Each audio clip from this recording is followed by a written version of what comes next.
फिर से मेरे स्टूडियो में आप लोगों का फिर से स्वागत है।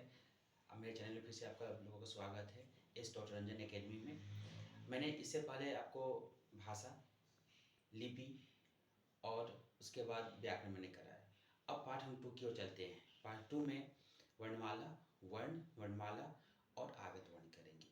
वर्ण क्या होता है और वर्णमाला क्या होता है और आगत वर्ण क्या होता है, एक बार हम लोग उसको डिबेट कर लेते हैं, फिर हम बोर्ड की ओर देखेंगे।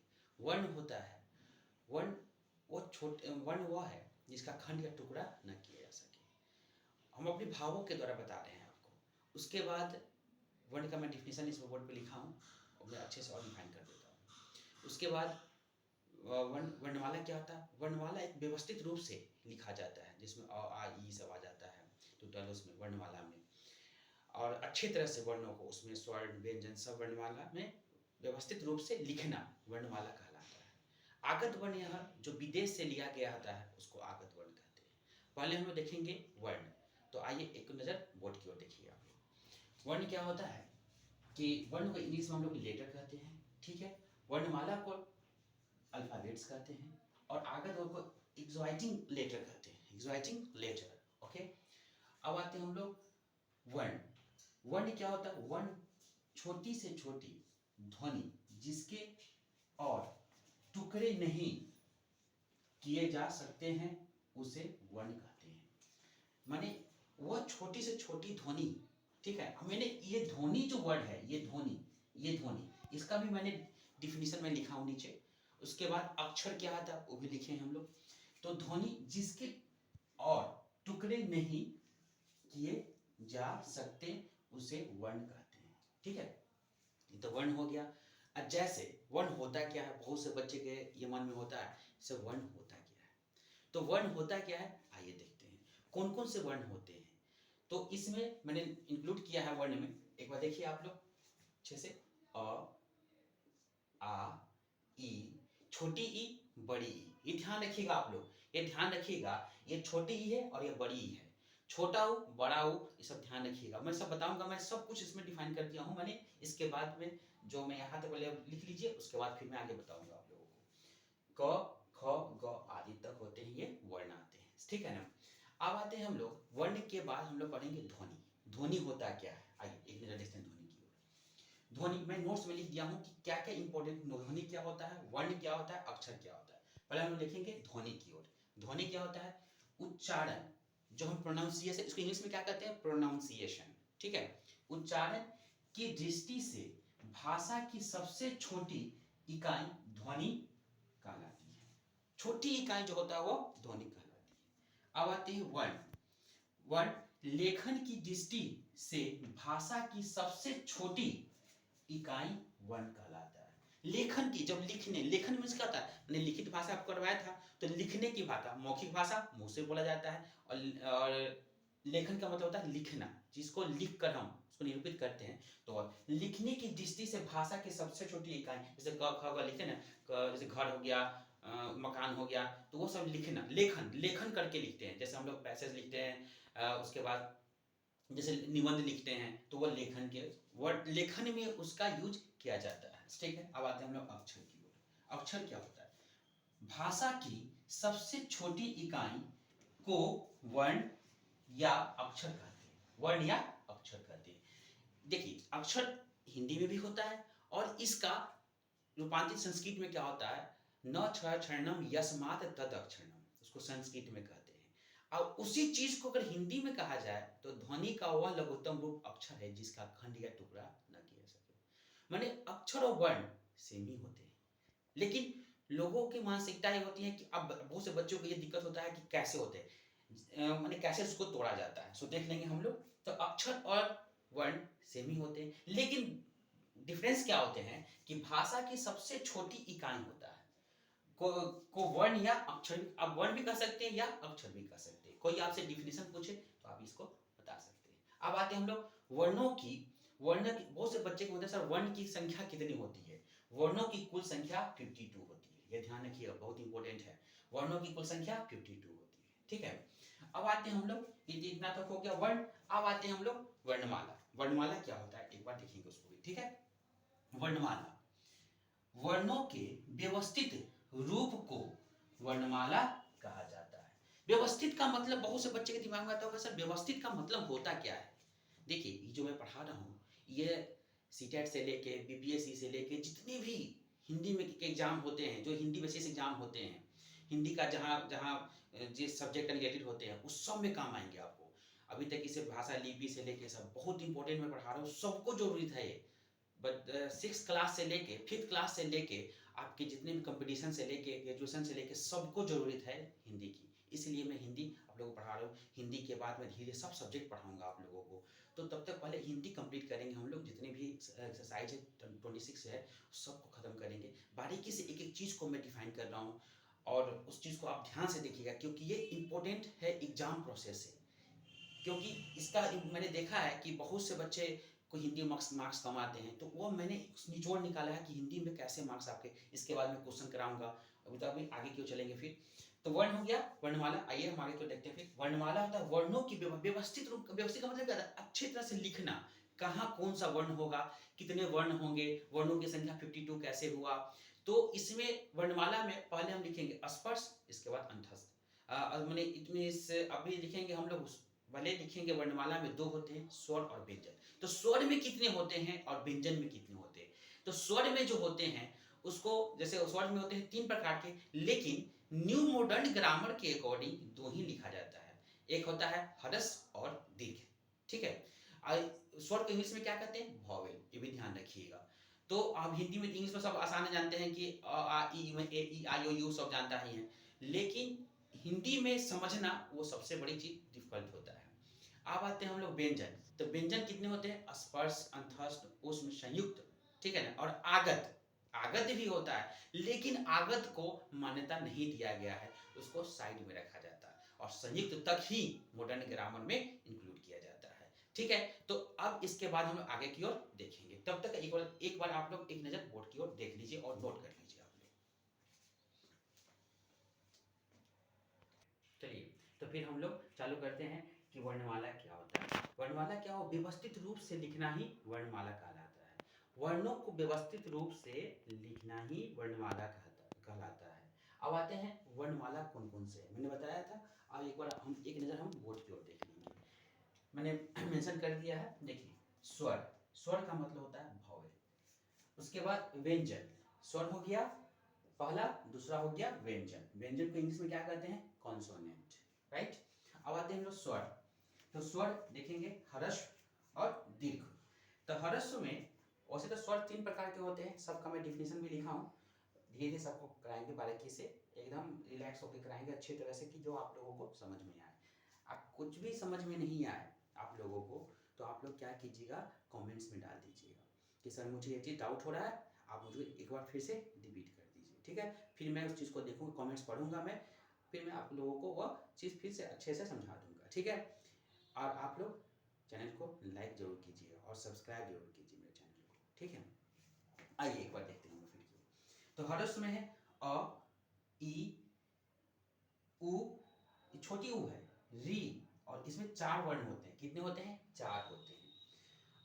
आ, बड़ी ई, बड़ी उ, ए, छोटे ए, बड़े ए, ओ और औ, छोटा औ, बड़ा औ, और ये होते हैं आपको दीर्घ, ठीक है। तो ये दोनों मिलाकर इसमें भी 4 प्लस इसमें भी 7, तो टोटल हो गया 11 वर्ड। तो 11 क्या हो गया? 11 स्वर हो गए आपके। टोटल कितने हो गए? 11। इसमें और दोनों मिलाकर जो लिखाया गया सदीर्घ में लिखा गया, जो बचा सो ह्रस्व में लिखा गया, तो टोटल हो गया 11 आपके स्वर हो गए। अब हम लोग आते हैं व्यंजन की ओर। व्यंजन में पहला होता है स्पर्श, दूसरा होता है अंतस्थ, और तीसरा होता है ऊष्म, और चौथा होता है संयुक्त, और पांचवा होता है आगत।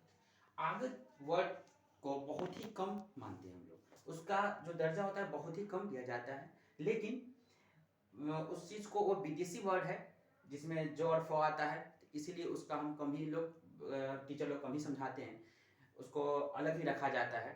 अब आते हैं हम लोग स्पर्श की ओर, और एग्जाम में ये आगत वर्ड से क्वेश्चन नहीं आते हैं, अभी तक तो नहीं आए हैं और ना आएंगे अभी तक, ठीक है। स्पर्श में हम देखते हैं, स्पर्श में क से लेके म तक होता है। क, ख, ग, घ, अंग, च छ ज झ ञ ट ठ ड ढ ण त थ द ध न प फ ब भ म। ये 25 वर्ण होते हैं। टोटल स्पर्श होते हैं 25, ठीक है, 25 वर्ड होते हैं। अब आते हैं अंतस्थ, य र ल व, ये 4 वर्ड होते हैं। अंतस्थ में कितने होते हैं? 4 वर्ड होते हैं। और उसके बाद इसमें भी 4 वर्ड इसमें भी आ गए, इसमें भी टोटल हो गया 25 वर्ड। ध्यान रखिएगा, मैं लिख दे रहा हूँ, रिपीट कर दे रहा हूँ एक बार। अब उष्ण में आते हैं स श स ह, जो गर्म हवा निकलता है उष्ण उसको कहते हैं हम लोग। गर्म श्वास जो निकलता है अपनी जीवन, श्वास जो निकलता है, गर्म हवा निकलती है उसको उष्ण कहते हैं। श स श ह और ये श श, ये ध्यान रखिएगा। स से सलगम, स से खसकोर और स से सब्जी और ह से हल, ये ध्यान रखिएगा। ये वर्ड होते हैं जो उष्ण में आते हैं। इसी से ज्यादा क्वेश्चन आता है। उष्ण और स्पर्श से ज्यादा क्वेश्चन आपको मिलेंगे एग्जाम में। बीपीएससी से लेके सीटेट से लेके जितने भी एग्जाम होते हैं उसमें इससे ज़्यादा, जितने भी आपको डी लेवल के चाहे सी लेवल के एग्जाम होते हैं जिसमें हिंदी की प्राथमिकता दी जाती है, हिंदी जिसमें रहते हैं उसमें ज़्यादा इसमें से क्वेश्चन डालते हैं बच्चे के माइंड डाइवर्ट करने के लिए, ठीक है ना। डाइवर्ट का मतलब विकसित करने के लिए, ठीक है। आइए यहाँ पर अब आते हैं संयुक्त पर। छ त्र ज्ञ, छ से क्षत्रिय, त्र से त्रिशूल, ज्ञ से ज्ञानी और श श्री श्री, ये 4 वर्ण होते हैं। इसमें भी 4 वर्ण होते हैं, इसमें भी 4 वर्ण होते हैं, इसमें भी 4 वर्ण होते हैं, राइट। अब आते हैं आगत वर्ण में। जो और फ ये विदेशी है, इसका जो कथन किया जाता है ये विदेशी वर्ड है आगत, जिसमें ज फ 2 वर्ण आते हैं। इसमें कितने वर्ण आते हैं? इसमें 2 वर्ण आते हैं, ठीक है। आप लोग नोट कर लीजिएगा, मैं जो लिखा रहा हूँ बहुत इंपॉर्टेंट, जो आपके एग्जाम आने वाले हैं, 6 क्लास के, 12th के, 10th के, सबके एग्जाम आने वाले हैं। तो ये सभी आपके इसी प्रोसेस से मैंने ग्रामर चालू किया, इसके बाद मैं लिटरेचर चालू करूंगा, तो बारीकी से सब देखते चलिएगा, ठीक है। नेक्स्ट देखिए, अब आते हैं ढ और अण, ये 2 वर्ण होते हैं जो अन्य वर्ण आते हैं। ढ और अण 2 वर्ण अन्य वर्ण में काउंट किए जाते हैं। और आते हैं अयोगवा, इसमें भी 2 वर्ण आते हैं, इसमें भी 2 वर्ण आते हैं। अब आते हैं अयोगवा, अंग और अ, अंग और अ, जैसे हम लोग स्वर लिखते हैं आ ई उ ए ऐ औ अ, ये सब लिखते हैं ना हम लोग, तो उसी तरह से मैं अंग और अ, ये होता है, इसका सिंबल ऐसे दिया जाता है जो 2 वर्ण में आते हैं, ठीक है। ये आते हैं 2 वर्ण, इसके भी काउंट किए जाते हैं, ठीक है। अब आते हैं हम अनुनासिक। अनुनासिक में जो अनुनासिक का अनुनासिक नाक से द्वारा निकाले चंद्र बिंदु, जैसे बोलते हैं चंद्र बिंदु, चंद्रकांता देखते होंगे आप लोग, बहुत पहले का सीरियल था, पुराना सीरियल था। तो अब आते हैं चंद्र बिंदु, ठीक है। चंद्र बिंदु इस तरह से सिंबल लिख दिया जाता है, ये चंद्र बिंदु है, तो इसको इस तरह से हम लोग लिखते हैं। तो एक बार आप लोग बोर्ड पर देख लीजिए, इसमें कोई भी डाउट हो तो आप कमेंट्स में मुझे डाल दीजिएगा कि सर ये चीज़ समझ में नहीं आ रहा है, तो फिर मैं आपको उसे रिपीट करके समझा दूंगा। और किसी भी बच्चे को पीडीएफ चाहिए तो मुझे आप मैसेज कमेंट्स में डाल दीजिएगा और अपना पेटीएम नंबर डाल दीजिएगा, पेटीएम नंबर डाल दीजिएगा, मैं उसे कोडिंग आपको भेज दूंगा, ठीक है ना। चलिए आप लोगों को बोर्ड पर देख लीजिए। तो हम लोग देखते हैं अब नेक्स्ट कि वर्णमाला में आए वर्णों को क्या कहते हैं। और ह्रस्व का डिफिनीशन मैंने बताया कि ह्रस्व का डिफिनीशन क्या होता है, प्लुत का, तो प्लुत इसके बाद कराएंगे, ह्रस्व दीर्घ सब देखेंगे, और स्वर क्या होता है, पहले हम स्वर के बारे में समझेंगे क्या होता है। वर्णमाला में आए वर्णों को 2 भागों में बांटा जाता है। आए वर्णों को 2 भागों में बांटा जाता है, ये ध्यान रखिएगा आप लोग कि बहुत से ये होते हैं, बहुत से बच्चे के मन में, चाहे बहुत से ऐसे जो तैयारी करते हैं उनके दिमाग में ये चलता है कि वर्णमाला होता क्या है, वर्णमाला में कौन कौन से वर्ण आते हैं। जितनी भी कंपटीशन एग्जाम में होता है, फिर से मैं रिपीट कर रहा हूँ, जितने भी कंपटीशन होता है उसमें वर्णमाला का सबसे ज़्यादा जिक्र किया जाता है। तो देखिए वर्णमाला में आगे स्वर, तो स्वर क्या होता है, स्वर में जिन वर्णों का उच्चारण बिना किसी वर्णों की मदद के हो जाता है उन्हें स्वर कहा जाता है, उन्हें स्वर वर्ण कहा जाता है, ठीक है। जिन वर्णों का, ध्यान रखिए, फिर रिपीट कर रहा हूं, जिन वर्णों का उच्चारण बिना किसी वर्णों की मदद के, ठीक है, हो जाता है उन्हें स्वर कहा जाता है, ओके। अब आते हैं हम लोग, स्वर की संख्या कुल 11 है। स्वर की संख्या, इसको हम वॉवेल कहते हैं, उसकी संख्या 11 है। अब कौन कौन से हैं सो देखेंगे एक नजर। जैसे अ, आ, छोटी ई, बड़ी ई, ध्यान रखिएगा, छोटी ई बड़ी ई, छोटा ऊ बड़ा ऊ, री छोटा ए बड़ा ए, ओ छोटा ओ बड़ा ओ, ये ध्यान रखिएगा। इस तरह से इसका प्रोनाउंसिएशन हम लोग करते हैं, इस तरह से इसको हम लोग पढ़ते हैं। प्रोनाउंसिएशन सबसे बड़ा माने उच्चारण सबसे बड़ा चीज रखता है, हम अहमियत रखता है कि हम कैसे उच्चारण करें, किसी वर्ण को कैसे पढ़ें। बहुत से बच्चे को हिंदी पढ़ने नहीं आता है, हिंदी लिटरेचर में बहुत से दिक्कत होता है, प्रॉब्लम होता है, और उस चीज़ को पढ़ने के लिए सबसे बड़ा आपको मात्रा, जिसको 12 खड़ी कहते हैं, वो मात्रा का ज्ञान होना नेसेसरी होता है। ठीक है, आते हम लोग, आपको बहुत आसान चीज़ होता है हिंदी पढ़ना, तो उस तरीका से, बस तरीका से समझ लीजिएगा और रीडिंग डेली कीजिएगा तो आराम से पढ़ने आपको आ जाएगा। चलिए आते हैं हम लोग, सभी के लिए जरूरी है। चलिए आते हैं हम लोग नेक्स्ट। स्वर 3 प्रकार के होते हैं। स्वर कितने होते हैं? 3 प्रकार के। तो अभी मैं 2 लिखा हूँ क्योंकि इसमें जगह कम थे, इसलिए 2 ही लिखा हूँ, फिर आगे लिखेंगे हम लोग। हर्ष स्वर, हर्ष स्वर जिन स्वरों के उच्चारण में बहुत कम समय लगता है उन्हें हर्ष स्वर कहा जाता है। बहुत कम उच्चारण माने जिस स्वरों के उच्चारण में बहुत कम समय लगता है उसे हम हर्ष स्वर कहा जाता है। जैसे अ, छोटी ई, छोटा ऊ तथा री। ठीक है, अब आते हैं हम लोग दीर्घ स्वर। जिन स्वरों के उच्चारण में हर्ष स्वरों से दुगुना, याद रखिएगा, दो गुना इसको कहते हैं, ठीक है ना, दोगुना समय लगता है उन्हें दीर्घ स्वर कहा जाता है। ठीक है, जैसे आ, बड़ी ई, बड़ा ओ, छोटा ए, बड़ा ए, बड़ा ओ, छोटा ओ और बड़ा ओ। तो ये वर्ड्स जो होते हैं ये आगे आपके दीर्घ है। तो हर्ष दीर्घ हो गया। आप प्लुत हम इसके बाद लिखिए, बताते हैं, तब तक एक नजर आप लोग बोर्ड पर देख लीजिए। चलिए तो हम लोग देखते हैं नेक्स्ट। अब हम लोग देखेंगे प्लुत स्वर क्या है। मैंने 2 करा दिया, हर्ष और दीर्घ। अब आते हैं प्लुत स्वर। प्लुत स्वर में तिगुना समय लगता है। हर्ष स्वर में, हर्ष के अकॉर्डिंग जो था, दीर्घ में आपको दुगुना समय लगता था, इसमें अब आते हैं तिगुना समय लगता है। तो प्लुत स्वर को देखेंगे एक नजर से। प्लुत स्वर में हर्ष स्वरों से तिगुना, क्या बोले हम आपको, तिगुना समय लगता था, किंतु यह अनुस्वार ध्यान रखिएगा, किंतु अब इसका प्रयोग चलन में नहीं है। क्या मैंने बताया, बस 2 ही मान्य होता है, हर्ष और दीर्घ। संस्कृत में ही 2 ही मान्य होता है। अब इस चीज को हटा दिया गया, तो इसमें देखिए कि नहीं होता, जैसे ओ, राम आदि। ठीक है ना। अब इसमें इसे अंग्रेजी के एस, ये एस है, ध्यान रखिएगा, एस की तरह बनाया जाता है। ये जो है, ये मेन, ये वाला ध्यान रखिएगा, ये एस, इसको ये रखिएगा, एस की तरह बनाया जाता है इसको। इसमें कुछ है, जैसे अपने मूल रूप में, जो अपने जो स्वरत अपने मूल रूप में, जैसे अमन, आम, ऐनक आदि।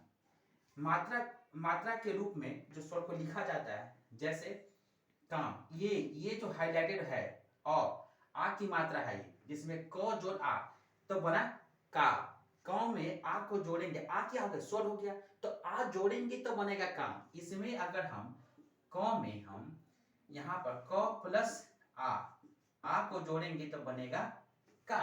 क में आ को जोड़ेंगे तो बनेगा का। ठीक है, अब खेती, ख ए, ये देखिए, ये तो आ गया आपको व्यंजन। खेती, ई देखिए, इसमें ख और त, ये सब व्यंजन आ गए, ये और ये, जबकि ए और ई, ये आ गया स्वर, ये भी स्वर आ गया, और ये बड़ी ई है, ये भी स्वर आ गया। ये ध्यान रखिएगा, मैं अच्छे से लिख देता हूं उसको, ये स्वर हो गया। ठीक है, और ये भी स्वर हो गया, ये भी स्वर हो गया। ये छोटा ए और ई बड़ा ई, ये भी हो गया आपका स्वर, ध्यान रखिएगा। इसमें 2 वर्ड आ गया, ये 2 ख और त, ये हो गया आपको व्यंजन, बाकी 2 स्वर आ गया इसमें, तो बना खेती। ठीक है, अब हम इसके बाद जो नेक्स्ट करेंगे, इसमें आपका पूरा क्लियर हो जाएगा स्वर, अनुनासिक, अयोगवाह। ठीक है, तो स्वर क्या होता है, अयोगवाह क्या होता है, और अनुनासिक क्या होता है।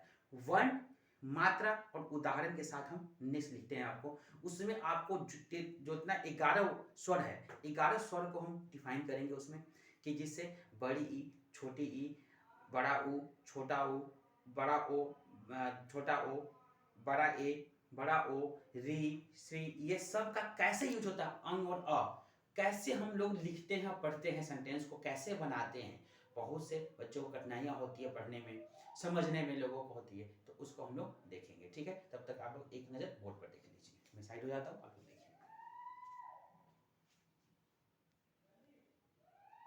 चलिए, तो हम लोग देखेंगे आप वर्ण, मात्रा और उदाहरण।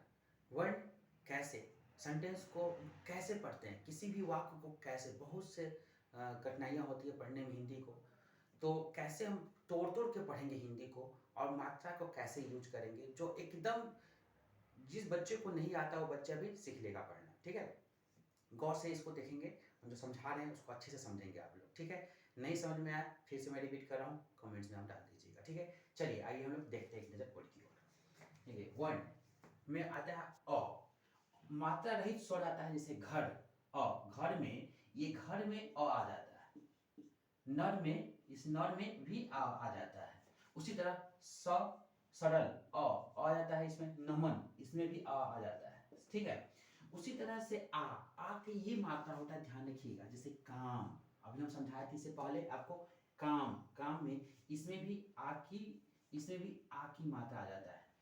काम, नाम, आ की मात्रा, दवा, आ की मात्रा, और हवा में भी आ की मात्रा। उसके बाद आते हैं हम लोग छोटी ई, इसको कहते हैं छोटी ई। जैसे किला, छोटी, इसको क्या पढ़ेगा, पहले तो देखिए पढ़ने का तरीका, पहले एक बार मैं पढ़ देता हूँ अच्छे से।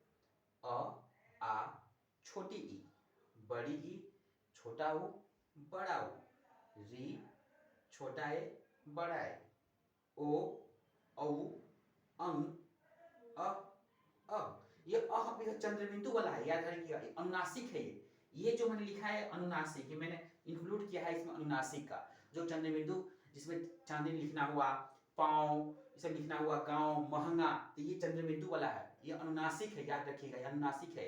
इसमें अंग और अह तक ही आता है। ठीक है, तो इसका एक बार हम लोग देख लेंगे, मात्रा देख लेंगे। ठीक है, देखिए इधर, तो छोटी ई की मात्रा ये होता है, जिसमें लिखेंगे किला, छोटी आ गया, खिला। की में छोटी ई की मात्रा, ये छोटी ई हो गया, छोटी ई हो गया, की, ताब और हिसाब, ये छोटी ई, इसमें भी छोटी ई की मात्रा आ गया। ठीक है, ही, सा, ब। देखिए बड़ी ई की मात्रा, इधर देखिएगा, बड़ी ई की मात्रा हो गया ये बड़ी ई की मात्रा हो गया, छोटी ई हो गया, बड़ी ई। बड़ी ई में जैसे गीता, प्रीत, नदी, सदी, इधर से जो भी होगा वो बड़ी ई की मात्रा होगा, और इधर से जब भी होगा वो छोटी ई की मात्रा होगा। ध्यान रखिएगा, इधर से जब भी होगा ये होता है छोटी ई की मात्रा, और ये होता है बड़ी ई की मात्रा, ये ध्यान रखिएगा। तो बड़ी ई पढ़ने के प्रोनाउंसिएशन ध्यान से रखिएगा आप लोग, उच्चारण कीजिएगा आप लोग। तो गीता, प्रीत, नदी, सदी, गीत, गीत आ गया, गीता भी कहते हैं उसको, गीता भी लिख सकते हैं। प्रीत, प्री, पौ में देखो प्री, ये हो गया बड़ी ई की मात्रा, तो न, दी, बड़ी की मात्रा, स, दी। ठीक है, अब आते हैं हम लोग छोटी उ की मात्रा में। जैसे सुन, सुन, सुमन, समझे, तो सुन हो गया, सु आ गया, इसमें ये छोटी उ की मात्रा है, बुआ, दुआ, सब समझे, ये सब छोटी ई की मात्रा। जैसे लिखते हैं हम लोग, सेंटेंस लिखते हैं ना, आपको सेंटेंस लिखा होगा, बहुत लंबा सेंटेंस, उसमें लिखा होगा सुनना, तो अब कितने बच्चों को नहीं आता पढ़ने, सी लिखेगा वो सु, पढ़ेगा स न, स यही पढ़ के रहेगा, लेकिन उसमें सु, उ आ गया तो सु हो गया, सु में उ आ गया, सु न ना, ये ध्यान रखिएगा आप लोग, तो सुनना बन गया। उसी तरह से इसमें सुन, बुन, आ इसमें बू, आ, बू, बहुत से बच्चा से पढ़ जाएगा बो, ब, आ, तो उसको ये नहीं मात्रा कि क्या होगा, कौन सा होगा ये, तो बू, ऊ, छोटी ऊ की मात्रा है, ऊ, बू, आ, इसमें दू, छोटी ऊ की मात्रा दू और आ। ठीक है, अब हम लोग आते हैं, हम लोग छोटा हो गया, बड़ा ऊ की मात्रा में देखेंगे। तो बड़ा ऊ में ये ध्यान रखिएगा, ऐसे दिखाता है, जैसे राजू। ठीक है, राजू, काजू, का, अजू, ऊ, ये बड़ा ऊ की मात्रा है, काजू। बस बहुत से बच्चों को उच्चारण करने नहीं आता है, जैसे लिख देता है का, जो, तो जो बस यही बात का रहेगा जो, तो जू अ ये बड़ा ओ क्या आ गया पू री और धू प, ठीक है ना, ये ध्यान रखिएगा, ये मात्रा सबसे बड़ा अहम चीज होता है कि जो बच्चे पढ़ आराम से पढ़ लीजिएगा आपने। आते हम लोग इसमें री, तो ये री हो गया जिसमें मृग मृग ये होता है कृपया कृपया, इसमें लिखते हैं कृपया, ठीक है, ये हो गया कृ, तो इसमें भी आ गया मृग दु कृति और घृति, ये ध्यान रखिएगा कृति और घृ और ति, ठीक है ना, तो इसमें भी आ गया आपको री की मात्रा। अब आते हैं हम लोग एक छोटा ए की मात्रा जिसमें एक खेल, ये खेल हो गया, मेल हो गया, घेरा हो गया और डेरा हो गया, ठीक है। अब आते हैं बड़ा ए की मात्रा में, तो इसमें मैं है में लिखते हैं ना, मैं और है, जैसे है मैं हूँ, ठीक है ना, मैं हूँ राजकुमार, इसे लिखते हैं ना कोई चीज सेंटेंस में, हूँ पैसा कैसा, मैना, ठीक है ना, मैं ना, ये सब याद रखिएगा, ठीक है ना, तो वहां मैं है पैसा कैसा, ठीक है। अब आते हैं हम नेक्स्ट में ओ, तो ये हो गया ओ, जैसे तोल बोल सोहन, तोल तोल मोल करते हैं ना, तोल, तो ये हो गया किसमें ओ, ये हो गया ओ की मात्रा में, तोल बोल सोहन मोहन, ये देखिएगा मात्रा में। मोह, इसमें इसको देखिए यहाँ पर हो गया मोह है, मोह हो गया, तो मोह में क्या आ गया ओ की मात्रा, इसमें प्लस ओ कर देंगे हम, इसमें ओ जोड़ेंगे, यहाँ पर लिखा हुआ है मोह, इसमें सिर्फ लिखा हुआ है मोह में, इसको कैसे लिखेंगे अच्छे तरह से सिखा के बता देते हैं, मोह आप प्लस हो जोड़ देंगे तो क्या होगा मोह, मोह हो गया, मौ में ओ को जोड़ेंगे तो मोह हो जाएगा, उसी तरह से सो में ओ को जोड़ेंगे तो सोहन हो जाएगा, मुंह में ये हो गया आपको, बो में ओ को जोड़ेंगे तो वो हो जाएगा, ठीक है। अब आते हैं हम लोग और जैसे कि कौन, इसमें मौन बौना छौना, जैसे देखो इसमें क में ओ को जोड़ेंगे तो क क्या हो जाएगा को, कौ क हो जाएगा, क में ओ को जोड़ेंगे तो क हो जाएगा, ठीक है। अब आते हैं हम लोग नेक्स्ट में अंग, तो ये अंग का हो गया संत, संत हो गया, यहाँ पर लिखा हुआ है स में अगर हम अनुस्वार को जोड़ देंगे तो क्या बन जाएगा श, शन श, और फिर उसमें प्लस तो क्या हो गया संत, ठीक है। तो इस तरह 100 में अ को जोड़ेंगे 100 प्लस तो 10 हो गया संत, ठीक है।